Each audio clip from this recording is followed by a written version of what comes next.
So I just made a video on how to remove a dipstick tube safely from a Toyota 22R engine without wrecking the dipstick tube, and I don't know what I'm doing, and it didn't go exactly as planned, but I got it out without damaging the dipstick tube. So yeah, here's the video.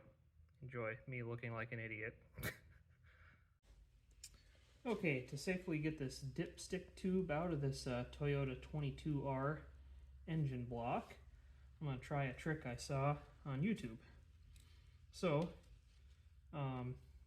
you take a piece of paracord. Well, in this case I have a shoelace because I couldn't find any paracord, and it's a couple feet long. You just tie a loop in each end, and then you also need some kind of pry bar. So first, you take the string, or whatever you got, shoelace, and wrap it around the middle. And then you take one loop and pull it through the other loop. And then cinch it up around the base.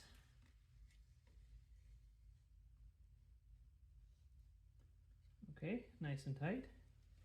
And then you take the shoelace like this, and you go around the top of the dipstick tube, and then take the other end and send it through there and pull it tight again.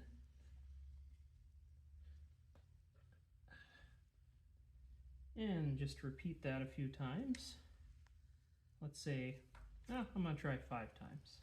See if that's going to be enough grip on there.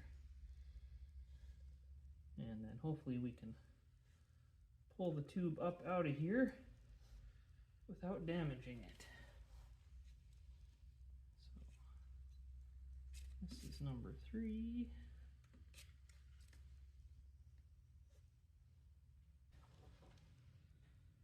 My string might be too long here. Well, maybe I can,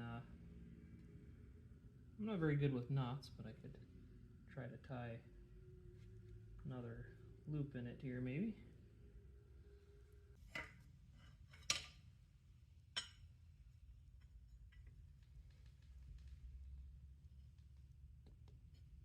Oh, it broke. Awesome. Well,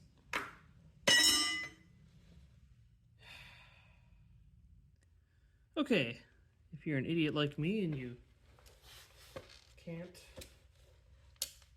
tie a loop in the middle of a piece of string and then the string breaks, I'm just going to try to grab it with some vice grips.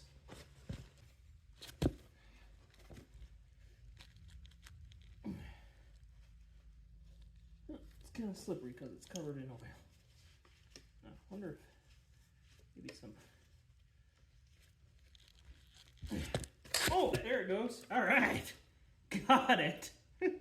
Hey, look, you can remove a dipstick tube even if you're an idiot and nothing goes right. Cool.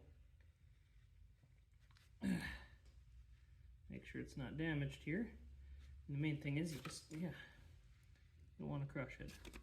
Yeah, looks good. Okay, so it kind of worked, I guess, but hey, that's real life.